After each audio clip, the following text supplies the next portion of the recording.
1982 का गढ़वाल लोकसभा सीट पर उपचुनाव हुआ था। ऐसा चुनाव न इससे पहले कभी हुआ और न इसके बाद देखने को मिला, जब एक निर्दलीय प्रत्याशी को हराने के लिए पूरा केंद्रीय मंत्रिमंडल और 6 राज्यों के मुख्यमंत्रियों ने डेरा डाल दिया था। यहां तक कि तत्कालीन प्रधानमंत्री ने एक नहीं 38 जनसभाएं सिर्फ इस लोकसभा क्षेत्र में की थी। लेकिन इस चुनाव को लड़ रहे निर्दलीय प्रत्याशी और उनके प्रतिद्वंदी कांग्रेस के प्रत्याशी, जिनके लिए पूरी सरकार ने जोर लगा दिया था, उन दोनों ने कभी आपसी सामंजस्य नहीं बिगाड़ा, एक दूसरे को छोटे बड़े की तरह हमेशा सम्मान दिया और कभी जनता के बीच माहौल को खराब नहीं होने दिया। जिस तरह से आजकल के चुनाव में देखा जाता है कि राजनीति किस स्तर तक गिर गई है और इसके पीछे एक खुफिया रोचक स्टोरी है जो आज तक शायद ही आपने सुनी हो। इस स्टोरी पर आने से पहले हम थोड़ा सा 1982 के इस उपचुनाव पर आपको जानकारी देते हैं। तत्कालीन प्रधानमंत्री इंदिरा गांधी और यूपी के मुख्यमंत्री रहे हेमवती नंदन बहुगुणा के मनमुटाव के बारे में कौन नहीं जानता। 1980 के आम चुनाव के बाद इंदिरा गांधी के प्रति हेमवती नंदन बहुगुणा की नाराजगी इतनी बढ़ गई थी कि उन्होंने पार्टी और संसद से इस्तीफा दे दिया था।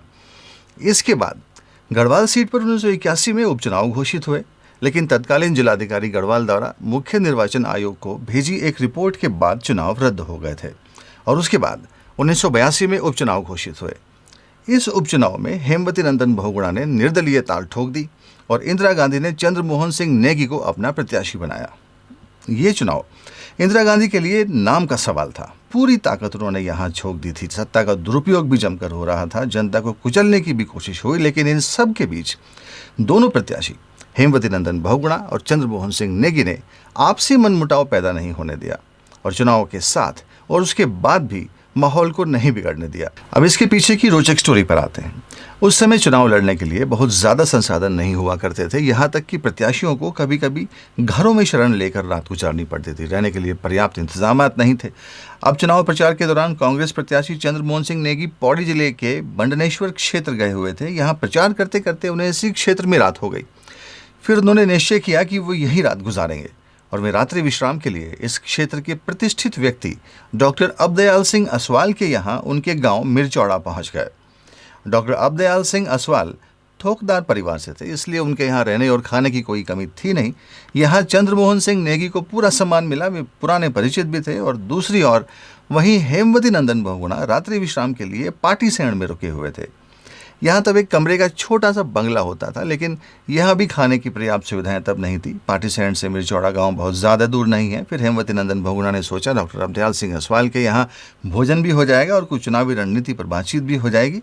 उनके भी इस परिवार से पुराने रिश्ते थे। अब चंद्रमोहन सिंह नेगी और असवाल जी बातचीत कर ही रहे थे, तभी हेमवती नंदन बहुगुणा वहाँ पहुँच गए। बहुगुणा जी उम्र में नेगी जी से बड़े थे, तो बहुगुणा जी के सम्मान में नेगी जी एकदम से खड़े हो गए और उनका अभिवादन किया। उस समय वहाँ पर डॉक्टर अबदयाल सिंह असवाल जी के बड़े बेटे रतन सिंह असवाल मौजूद थे, जो उस समय 6वीं के छात्र थे। इस मुलाकात को लेकर रतन सिंह असवाल जी ने बताया कि नेगी जी शरीर से मोटे थे, तो बहुगुणा जी ने मजाकी अंदाज में नेगी जी से कहा कि तू चारपाई में ही बैठा रहे, मैं कुर्सी में बैठ जाता हूँ। फिर इनके बीच 3-4 घंटे की लंबी बातचीत हुई, साथ खाना खाया। बहुगुणा जी मजाकिया बहुत थे, वे नेगी जी के साथ बार बार मजाक कर रहे थे, लेकिन कहीं नहीं लग रहा था कि दोनों एक दूसरे के खिलाफ चुनाव लड़ रहे हैं। हाँ, जाते जाते बहुगुणा जी ने नेगी जी को ये ज़रूर कहा कि भुला, गढ़वाली में जिसका मतलब होता है छोटा भाई, तू चुनाव हार रहा है। इस पर नेगी जी मुस्कुरा दिए, लेकिन इस पर भी दोनों के बीच कोई बहस नहीं हुई। वे दोनों जानते थे कि दिल्ली वाले चुनाव लड़वा कर चले जाएंगे, लेकिन हम दोनों ने यहीं रहना है और इस जनता ने भी। ये था पुराने नेताओं का एक दूसरे के प्रति सम्मान, जो कि अब कम होता जा रहा है। ये बड़े दुख का विषय है। इस उपचुनाव में हेमवती नंदन बहुगुणा जीत गए थे। चंद्र सिंह नेगी चुनाव हारे जरूर थे, लेकिन इसके बाद के 2 आम चुनाव वे ही जीते, तब उनके विपक्ष में बहुगुणा जी नहीं थे। इस वीडियो में इतना ही, और आप जाने से पहले देवभूमि न्यूज़ को सब्सक्राइब कर लीजिए, क्योंकि अगली स्टोरी में हम एक ऐसे करिश्माई नेता की बात करेंगे जो कभी चुनाव प्रचार पर नहीं गए और हमेशा जीते।